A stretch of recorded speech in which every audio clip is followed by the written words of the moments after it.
दोस्तों, हमारे YouTube channel प्राचीन विद्या में आप लोगों का स्वागत है। दोस्तों, आज हम जानेंगे फरवरी माह में पड़ने वाले प्रमुख व्रत त्योहार और उनके महत्व के बारे में। दोस्तों, फरवरी माह की शुरुआत हो चुकी है। हिंदू पंचांग के अनुसार साल 2024 का दूसरा महीना धार्मिक दृष्टि से बहुत ही खास माना जा रहा है। इस महीने मौनी अमावस्या का बड़ा स्नान पर्व होगा और गुप्त नवरात्र भी इसी महीने शुरू होने वाली है। मौनी अमावस्या और गुप्त नवरात्र के साथ वसंत पंचमी, रथ सप्तमी, माघ पूर्णिमा आदि कई प्रमुख व्रत त्योहार पड़ने वाले हैं। साथ ही फरवरी का महीना दो चीजों के लिए बहुत खास माना जा रहा है। पहला, इस महीने दो एकादशी शक्तिला और जया एकादशी पड़ रही हैं, और दूसरा, इस महीने 4 ग्रहों में से कुछ राशि परिवर्तन करने वाले हैं। ऐसे में फरवरी माह ग्रह, नक्षत्र और श्रद्धा व आस्था की दृष्टि से विशेष महत्व रखता है। तो चलिए विस्तार से जानते हैं कि फरवरी माह में पड़ने वाले प्रमुख व्रत और त्योहारों के बारे में और उनका क्या है धार्मिक महत्व। शक्तिला एकादशी 6 फरवरी, दिन मंगलवार। दोस्तों, माघ मास की कृष्ण पक्ष की एकादशी तिथि को शक्तिला एकादशी के नाम से जाना जाता है। इस दिन भगवान विष्णु के पसीने से उत्पन्न हुए तिल का 6 प्रकार से प्रयोग किया जाता है। पद्म पुराण में बताया गया है कि जो भक्त शक्तिला एकादशी के दिन उपवास करते हैं, उनको जीवन के सभी कष्टों से मुक्ति मिलती है और उन्हें सीधे बैकुंठ धाम की प्राप्ति होती है।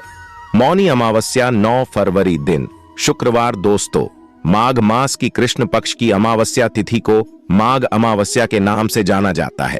पौराणिक मान्यताओं के अनुसार इस दिन देवता गण पृथ्वी पर पवित्र नदियों और कुंभ में स्नान करने के लिए आते हैं। मौनी अमावस्या के दिन प्रयागराज में स्नान करना सौभाग्य की बात मानी जाती है।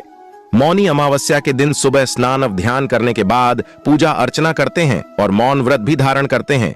इसीलिए इस तिथि को मौनी अमावस्या के नाम से जाना जाता है। गुप्त नवरात्र प्रारंभ 10 फरवरी, दिन शनिवार। दोस्तों, साल में 2 बार चैत्र और शारदीय नवरात्र का त्योहार बहुत धूमधाम से मनाया जाता है, लेकिन इन दोनों के अलावा 2 और नवरात्र होते हैं जिनको गुप्त नवरात्र के नाम से जाना जाता है। ये गुप्त नवरात्र माघ और आषाढ़ में मनाए जाते हैं। इस दिन मां दुर्गा की 10 महाविद्याओं की पूजा अर्चना की जाती है। इन महाविद्याओं की पूजा अर्चना करने से व्यक्ति सभी बंधन से मुक्त हो जाता है और जीवन के हर क्षेत्र में सफलता मिलती है। मनोकामना पूर्ति और तांत्रिक साधना करने वाले इन नवरात्र का पूरे साल इंतजार करते हैं, क्योंकि इन नवरात्रों में मां की साधना गुप्त रूप से की जाती है। वसंत पंचमी 14 फरवरी, दिन बुधवार। दोस्तों, माघ मास के शुक्ल पक्ष की पंचमी तिथि को बसंत पंचमी का पर्व मनाया जाता है। इस तिथि को श्री पंचमी या वसंत पंचमी के नाम से भी जाना जाता है। बसंत पंचमी यानी वसंत ऋतु के आगमन का उत्सव मनाना। पौराणिक मान्यताओं के अनुसार बसंत पंचमी के दिन सृष्टि को ध्वनि प्रदान करने वाली माता सरस्वती का आगमन हुआ था।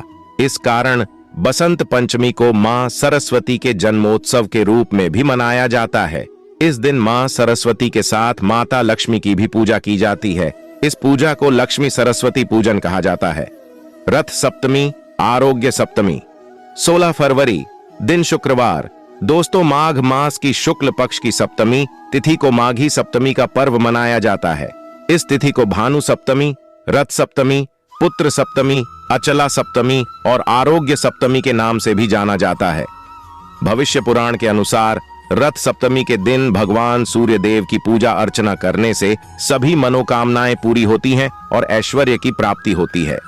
शास्त्रों में आरोग्य सप्तमी के दिन नमक का प्रयोग करना वर्जित बताया गया है। साथ ही स्नान और अर्घ्य देने के बाद दान करने से आयु, आरोग्य, मान सम्मान व संपत्ति की प्राप्ति होती है। जया एकादशी 20 फरवरी, दिन मंगलवार। दोस्तों, माघ मास की शुक्ल पक्ष की एकादशी तिथि को जया एकादशी के नाम से जाना जाता है। इस एकादशी को मुक्ति का द्वार भी कहा जाता है। मान्यता है कि इस एकादशी का व्रत करने से सभी पाप नष्ट हो जाते हैं और शुभ फलों की प्राप्ति होती है। अपने नाम के अनुसार जया एकादशी बहुत ही कल्याणकारी और हर क्षेत्र में विजय दिलाने वाली एकादशी है। मान्यता यह है कि जो भी व्यक्ति जया एकादशी का व्रत और विधिवत पूजा करता है, उसे भूत, प्रेत, पिशाच जैसी योनियों में नहीं भटकना पड़ता है और उसको मोक्ष की प्राप्ति होती है।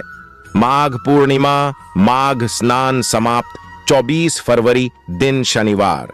दोस्तों, माघ मास के शुक्ल पक्ष की पूर्णिमा तिथि को माघ पूर्णिमा का व्रत किया जाता है। इस तिथि को माघी पूर्णिमा के नाम से भी जाना जाता है। हिंदू कैलेंडर के माघ महीने की पूर्णिमा तिथि बेहद खास होती है। ऐसी मान्यता है कि इस दिन भगवान श्री हरि विष्णु गंगा जल में वास करते हैं, इसलिए इस दिन गंगा स्नान का विशेष महत्व है। जो भक्त इस दिन श्रद्धा और विधि विधान से भगवान विष्णु की पूजा करता है, उस पर श्री हरि भगवान विष्णु की विशेष कृपा बनी रहती है। दोस्तों, उम्मीद करते हैं यह जानकारी आपको जरूर पसंद आई होगी। तो वीडियो को लाइक, चैनल को सब्सक्राइब और वीडियो को अधिक से अधिक शेयर जरूर करें।